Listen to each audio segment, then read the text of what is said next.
Lily और जादुई पंछी। एक बार की बात है, घने जंगल के बीच बसे एक छोटे से गांव में लिली नाम की एक युवती रहती थी। वह अपनी दयालुता और छोटे बड़े सभी प्राणियों के प्रति अपने प्रेम के लिए जानी जाती थी। उसने अपना अधिकांश समय जंगल में भटकने, उसके रहस्यों को जानने और प्रकृति की सुंदरता को निहारने में बिताया। एक दिन जंगल में भटकते हुए लिली को एक घायल पक्षी ज़मीन पर पड़ा मिला। उसने सावधानी से उसे उठाया और वापस अपनी कुटिया में ले गई। उसने चिड़िया के घावों की मरहम पट्टी की और उसकी देखभाल कर उसे फिर से स्वस्थ कर दिया। दिन हफ्तों में बदल गए और पक्षी लिली की देखरेख में मजबूत होता गया। वह अपने दैनिक दिनचर्या में जाने के दौरान उसके कंधों पर बैठ जाती थी और वे एक दूसरे से बात करने में घंटों बिताते थे।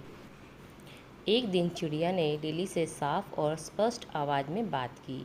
मेरी जान बचाने के लिए धन्यवाद। उसने कहा, मैं सिर्फ कोई पक्षी नहीं हूँ, मैं एक जादुई पक्षी हूँ।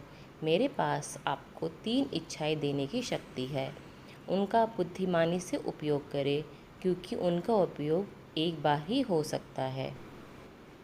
लिली चकित और प्रसन्न थी। उसने लंबे समय तक सोचा कि उसे क्या चाहिए। अंत में उसने अपनी पहली इच्छा बोली, मैं अपने गांव के लिए भरपूर फसल की कामना करती हूँ, ताकि कोई भी भूखा ना रहे।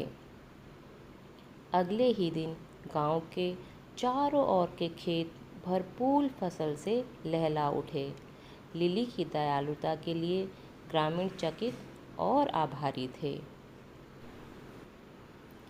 अपनी दूसरी इच्छा के लिए लिली ने सभी प्राणियों की भाषा को समझने की क्षमता की कामना की और अब वह पक्षियों की चहचहाट, मधुमक्खियों की भनभनाहट और पत्तों की सरसराहट को समझ सकती थी। जहाँ तक उसकी तीसरी इच्छा का सवाल है, तो लिली ने बहुत देर तक सोचा कि वह क्या चाहती है। अंत में उसने अपनी इच्छा व्यक्त की, मैं हमेशा प्यार और खुशी से घिरी रहना चाहती हूँ। और ऐसा ही था। लिली ने अपना शेष जीवन प्रेम और प्रसन्नता से घिरा हुआ बिताया। उसने जंगल का पता लगाना और ज़रूरतमंद लोगों की मदद करना जारी रखा, और यद्यपि उसने कभी कोई दूसरी इच्छा नहीं की। तो दोस्तों, आपने देखा कैसे लिली ने सिर्फ अपने लिए ना कुछ चाहते हुए बल्कि सभी लोगों के लिए कुछ ना कुछ प्रार्थना की और उनके हित के लिए चाहा। जो लोग हमेशा दूसरों के हित का सोचते हैं, वो सदैव प्रसन्न रहते हैं। तो अगर आपको ये कहानी पसंद आए तो कहानी को लाइक, शेयर एंड सब्सक्राइब ज़रूर करें। और हाँ, चैनल में नए हो तो उसे सब्सक्राइब करना ना भूलें।